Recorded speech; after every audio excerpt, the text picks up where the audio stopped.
Good morning, everyone. Welcome to your love and liberation meditation. I am La Santera Alicia Anabel, and let's get into it. Let's breathe.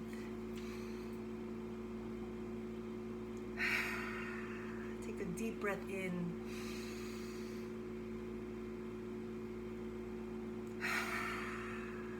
Take a deep breath in. We're alive. Inhale. Inhale all that goodness. Inhale all that love. Inhale all that peace. Inhale all that joy. Inhale all that quiet because there are no fireworks happening right now. Yes. Inhale goodness. Exhale. Anything that hurts, anything that's been causing you pain, anything that you've been worried about, anything that you've been afraid of connecting to, we are releasing that with each breath. Inhale.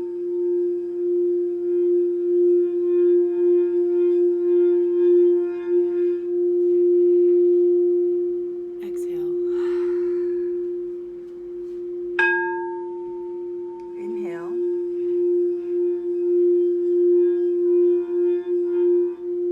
Let's take it up a notch. Exhale. Inhale goodness. We're done with the pain. We're done with the grief. We're done with the fear. Let's inhale hope, calm, clarity, ease, tranquility. Let's inhale what we want to fill our bodies with, because we want to exhale any pain we've been moving with. We inhale what we want to walk with, and we exhale what we no longer want to hold, what no longer serves us.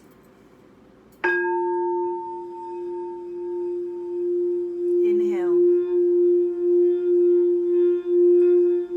Be intentional with your breath. Ooh. Inhale all that energy. Feel that vibration. Allow it to fill you. Perhaps this morning you're feeling like you need to be restored. Something needs to be restored, recalibrated. Perhaps today you're thinking about how can I be more in alignment with who I am and what I'm here to do. Inhale. Receive it. Receive what the universe wants to give you. Be open. Are you someone that just pushes the blessings away? Let's receive it. Let's affirm and set an intention in our meditation to be open to receiving the goodness that the universe is trying to get to us. That's what our love and liberation looks like. We are open to receiving the blessings because we know Maferefun eggun, Maferefun Maferefun Ochossi, Maferefun Obatala, Maferefun madre Oya Yansa, Maferefun Ochun, Maferefun Yemaya, Maferefun Chango, Maferefun Osum, Maferefun Orula, Maferefun Olokun, Maferefun Osain, Maferefun babaluaye, Maferefun agayu, Maferefun Oba, Maferefun Ellegua, Maferefun los Yemaya, Maferefun baba Oggun. Our spirit guides are trying to reach us, and we need to listen.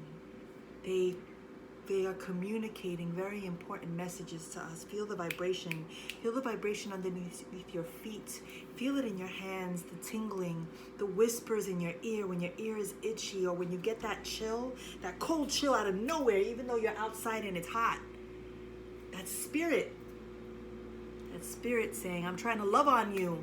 I'm trying to get you some messages. I need you to shut the fuck up for a moment and be open to what I'm trying to bring you and give to you.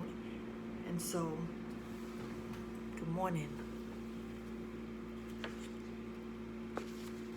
We are reading Bell Hooks' All About Love, Chapter 2. Justice. Childhood love lessons.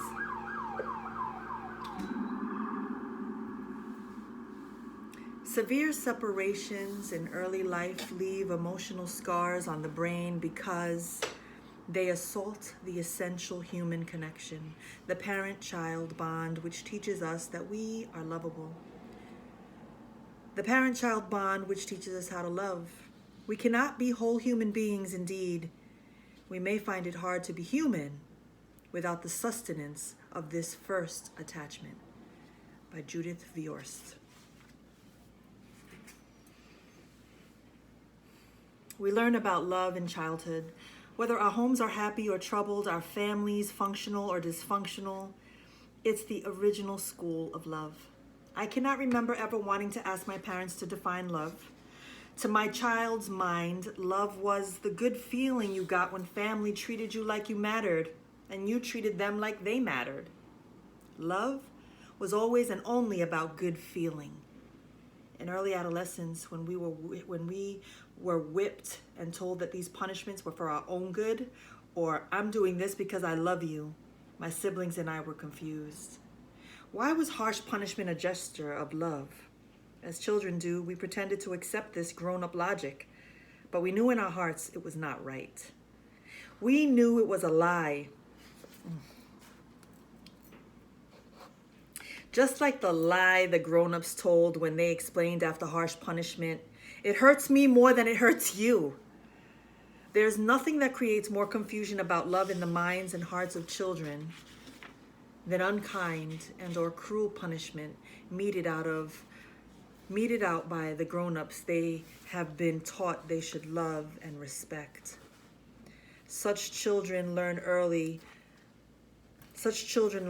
on to question the meaning of love, to yearn for love even as they doubt it exists. On the flip side, there are masses of children who grow up confident love is a good feeling, who are never punished, who are allowed to believe that love is only about getting your needs met, your desires satisfied. In their child's minds, love is not about what they have to give. Love is mostly something given to them.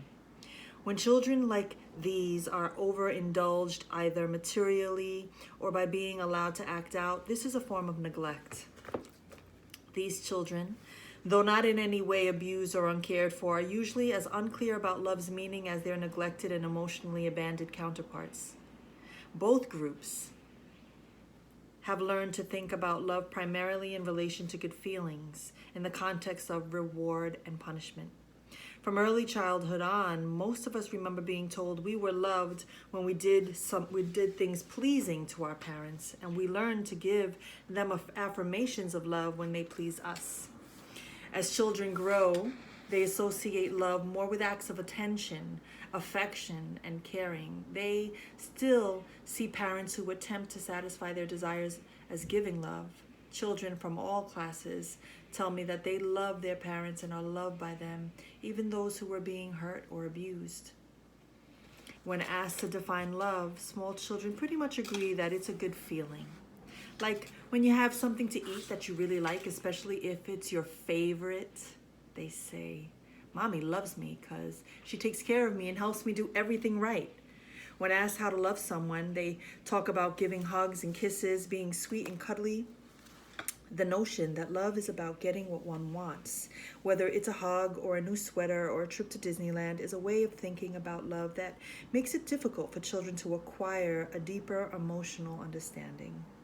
We like to imagine that most children will be born into homes where they will be loved, but love will not be present if the grown-ups who parent do not know how to love. Although lots of children are raised in homes where they are given some degree of care, love may not be sustained or even present. Adults across lines of class, race, and gender indict the family. Their testimony conveys worlds of childhood where love was lacking, where chaos, neglect, abuse, and coercion reigned supreme.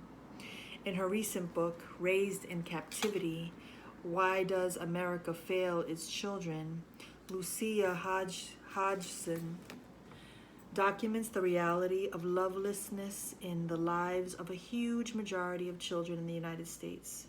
Every day, thousands of children in our culture are verbally and physically abused, starved, tortured, and murdered.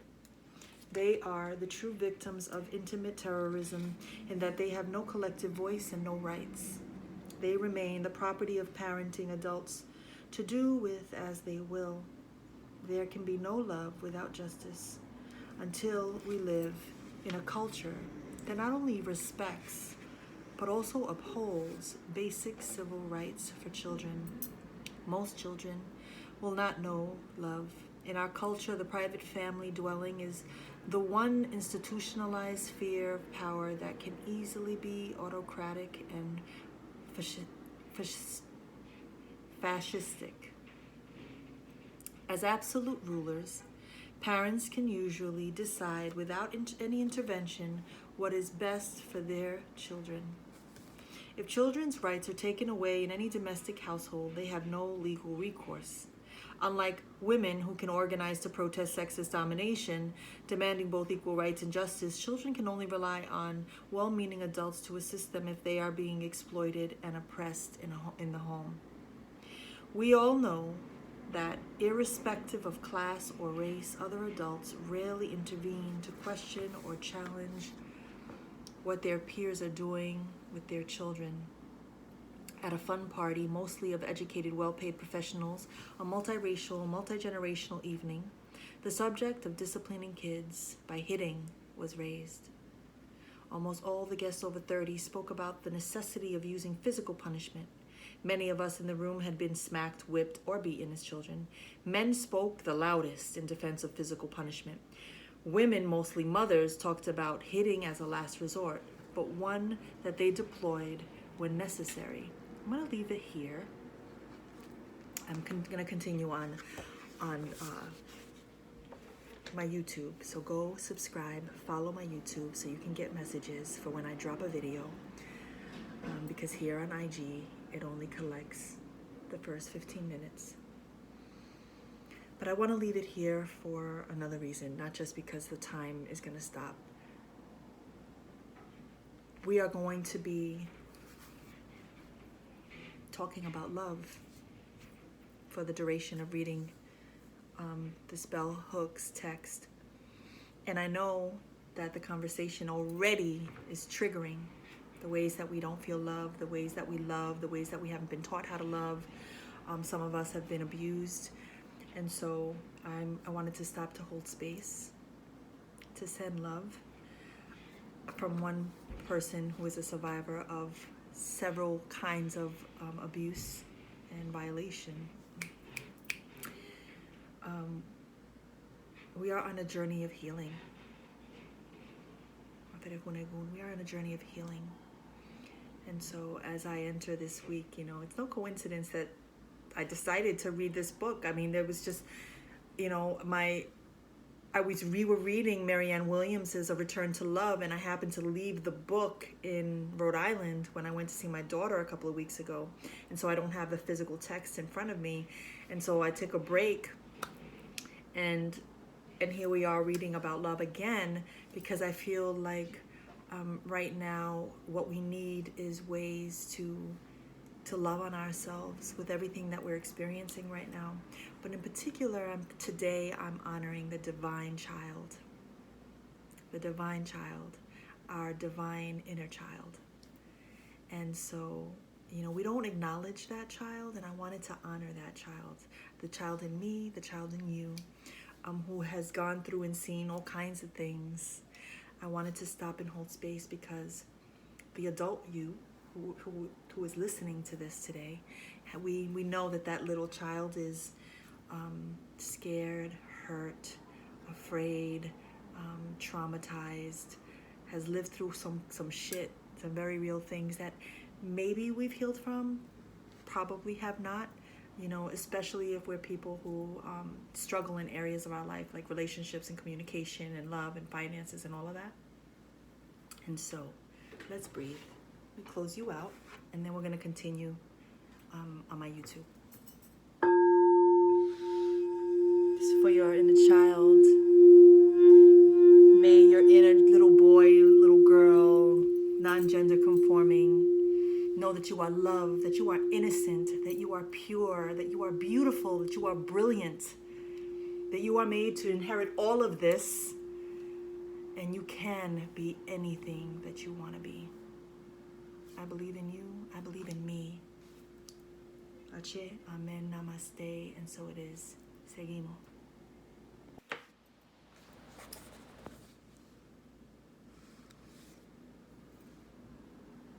Men spoke the loudest. In defense of physical punishment, women, mostly mothers, talked about hitting as a last resort, but one that they deployed when necessary. As one man bragged about the aggressive beatings he had received from his mother, sharing that they had been good for him, I interrupted and suggested that he might not be the misogynist woman-hater he is today if he had not been brutally beaten by a woman as a child. Although it is too simplistic to assume that just because we are hit as kids, we will grow up to be people who hit. I wanted the group to acknowledge that being physically hurt or abused by grown-ups when we are children has harmful consequences in our adult life. As a young professional, the mother of a small boy bragged about the fact that she did not hit, that when her son misbehaved, she clamped down on his flesh, pinching him until he got the message. But this too is a form of coercive abuse. The other guests supported this young mother and her husband in their methods. I was astounded. I was a lone voice speaking out for the rights of children.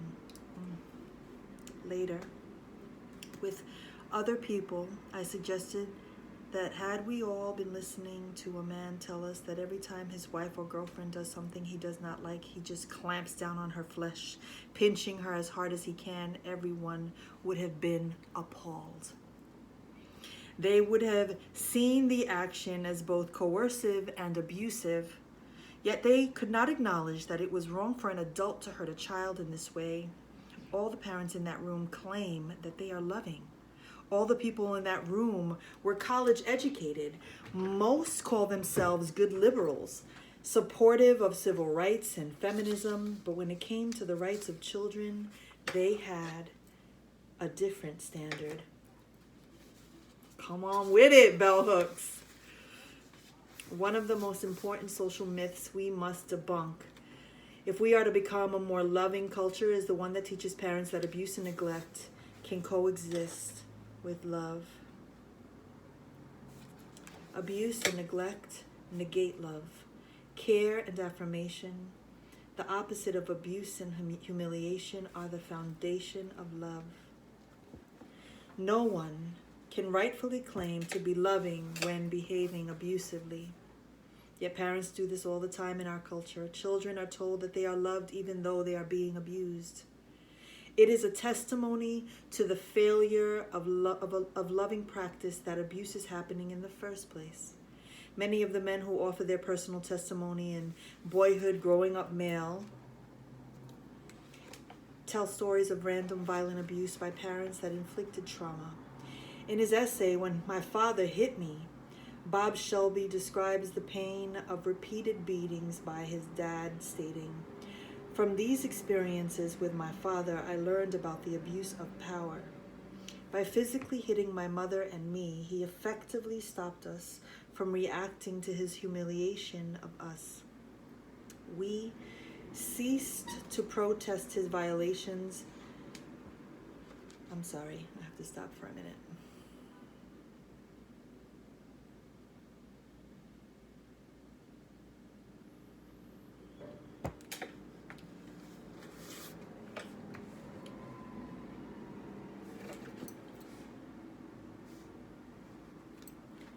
In his essay, When My Father Hit Me, Bob Shelby describes the pain of repeated beatings by his dad, stating, "From these experiences with my father, I learned about the abuse of power. By physically hitting my mother and me, he effectively stopped us from reacting to his humiliation of us. We ceased to protest his violations of our boundaries and his ignoring our sense of being individuals with needs, demands, and rights of our own." Throughout his essay, Shelby expresses contradictory understandings about the meaning of love. On the one hand, he says, "I have no doubt that my father loved me, but his love became misdirected. He said he wanted to give me what he didn't have as a child." On the other hand, Shelby confesses, "What he most showed me, however, was his difficulty in being loved. All his life, he had struggled with feelings of being unloved. When Shelby describes his childhood, it is clear.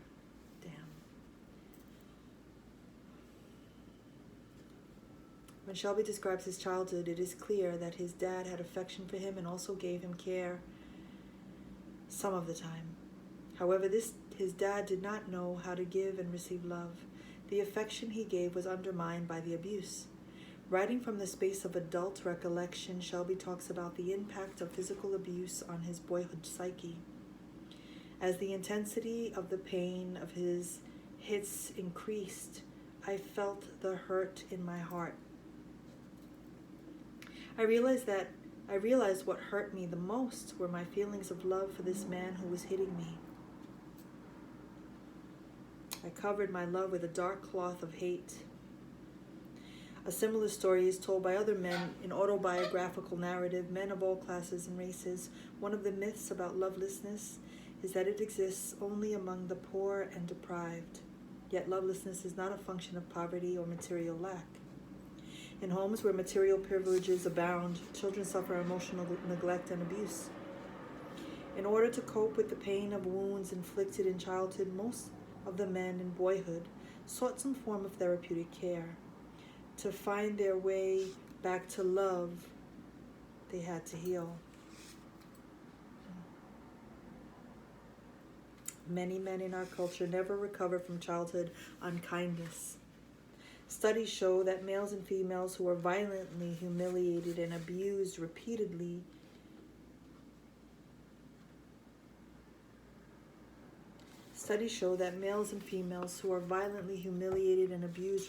with no caring intervention are likely to be dysfunctional and will be predisposed to abuse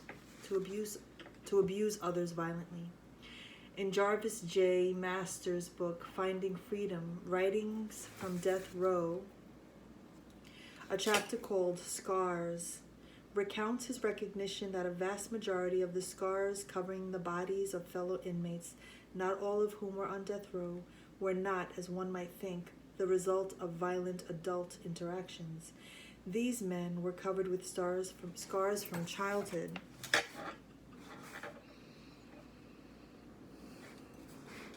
Beatings inflicted by parenting adults. Yet he reports none of them saw themselves as the victims of abuse. Throughout my many years of institutionalization, I, like so many of these men, unconsciously took refuge behind prison walls. Not until I read a series of books for adults who had been abused as children did I become committed to the process of examining my childhood. Organizing the men for group discussion, Masters writes, I spoke to them of the pain I had carried through more than a dozen institutions, and I explained how all these events ultimately trapped me in a pattern of lashing out against everything. Like many abused children, male and female, these men were beaten by mothers, fathers, and other parental caregivers. When Masters' mother dies, he feels grief that he cannot be with her.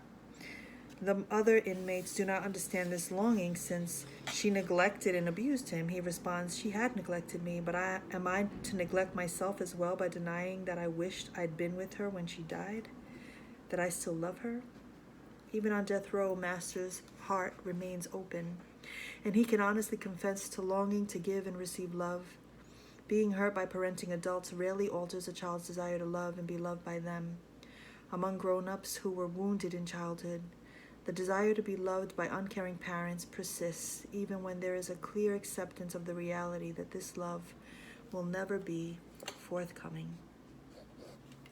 Often, children will want to remain with parental caregivers who have hurt them because of their cathected feelings for those adults.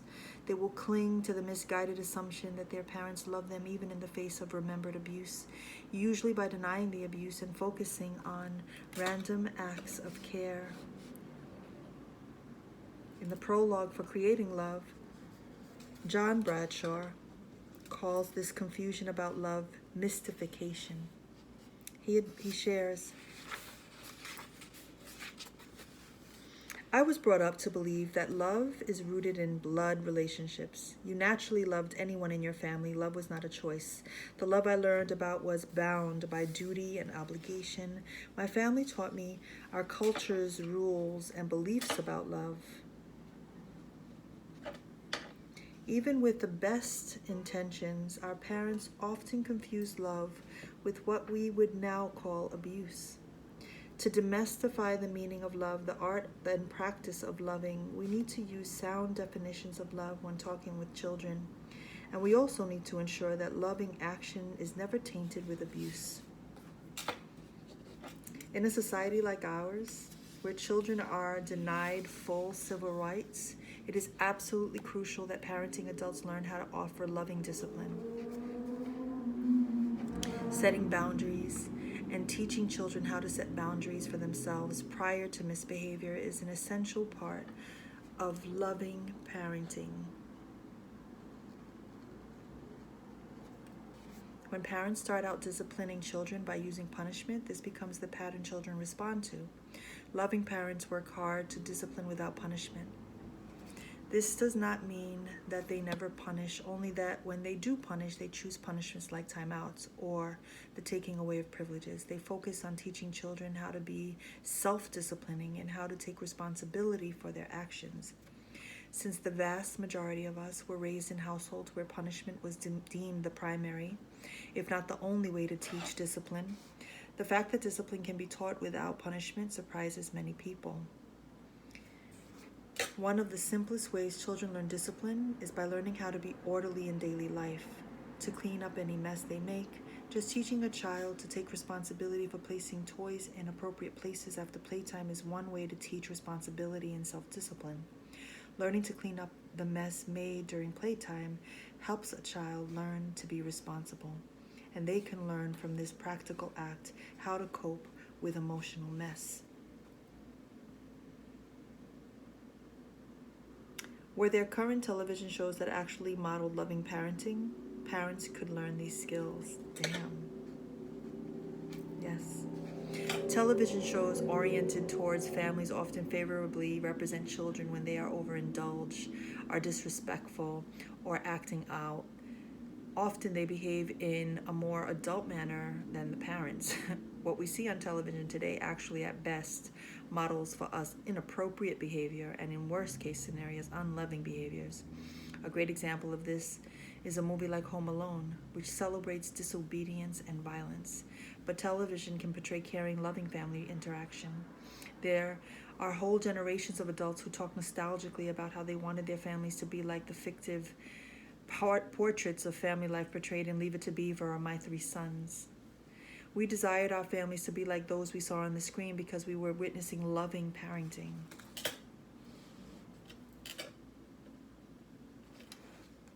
Loving households, expressing to parents our desire to have families like the ones we saw on the screen. We were often told that the families were not realistic.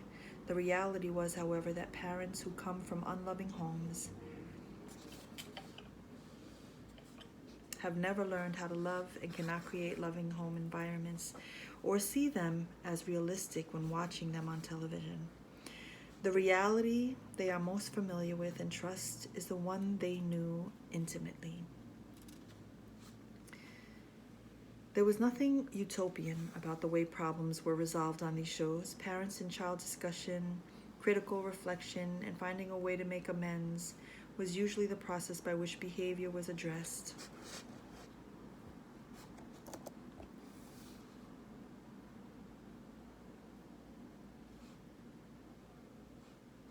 On both shows, there was never just one parenting figure. Even though the mother was absent on My Three Sons, the lovable Uncle Charlie was a second parent. In a loving household where there are several parental caregivers, when a child feels one parent is being unjust, that child can appeal to another adult for mediation, understanding, or support. We live in a society where there are a growing number of single parents, female and male, but the individual parent can always choose a friend to be another parenting figure, however limited their interaction. This is why the categories of godmother and godfather are so crucial. When my best girlhood friend chose to have a child without a father in the household, I became the godmother, a second parenting figure. My friend's daughter turns to me to intervene if there is a misunderstanding or miscommunication between her and her mom. Here's one small example. My adult friend had never received an allowance as a child and did not feel she had the available extra money to offer an allowance to her daughter. She also believed her daughter would use all the money to buy sweets, telling me that her daughter was angry with her over this issue. She opened up the space for us to have a dialogue. I shared my belief that allowances are important ways to teach children discipline, boundaries, and working through desires versus needs. I knew enough about my friend's finances to challenge her insistence that she could not afford to pay a small allowance, while simultaneously encouraging her not to project the wrongs of her childhood onto the present. As to whether the daughter would buy candy, I suggested she give the allowance with a statement of hope that it would not be used for overindulgence and see what happened. It all worked out just fine. Happy to have an allowance, the daughter chose to save her money to buy things she thought were really important, and candy was not on this list. Had there not been another adult parenting figure involved, it might have taken these two a longer time to resolve their conflict, and unnecessary estrangement and wounding might have occurred. Significantly, love and respectful interaction between two adults exemplified for the daughter, who was told about the decision, ways of problem solving. By revealing her willingness to accept criticism and her capacity to reflect on her behavior and change, the mother modeled for her daughter, without losing dignity or authority, the recognition that parents are not always right. Until we begin to see loving parenting in all walks of life in our culture, many people will continue to believe we can only teach discipline through punishment, and that harsh punishment is an acceptable way to relate to children, because children can innately offer affection or respond to affectionate care by returning it. It is often assumed that they know how to love and therefore do not need to learn the art of loving. While the will to love is present in very young children, they still need guidance in the ways of love. Grown-ups provide that guidance. Love is as love does, and it is our responsibility to give children love. When we love children, we acknowledge by our very action that they are not property, that they have rights, that we respect and uphold their rights. Without justice, there can be no love. Ache. Let's close out, family. Let's take a deep breath in. That was a lot. I pray you play it back. I pray you stop it in the sections that you need to reflect, write, and journal about, because what we are doing is we are getting liberated, and we are filling our bodies with love. We're not punishing our parents or our caregivers or those teachers, even though that those traumas are very real. What we are doing is we are starting to understand what's at the root of our trauma, where we inherited it, where it comes from, and hopefully freeing ourselves of holding on to this pain. We're just trying to be better. We're just trying to do better, right?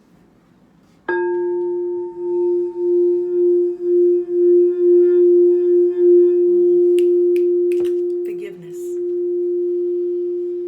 May we forgive ourselves for the ways that we have been unloving. May we forgive those who were not able to love us the way we deserve to be loved. May we work hard today and every day to be more loving, to attract more love, to speak in love, to be more love, to move with love in every action that we take, the work that we create, the art that we create, the food that we prepare, the people that we speak to.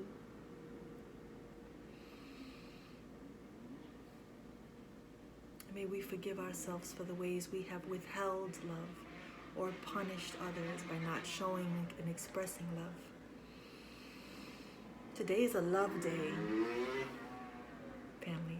I'm wishing you so much goodness. I'm sending you so much grace. What I wish for me, I wish for you. Ache, Amen, Namaste, and so it is. Have a beautiful day, fam. Peace.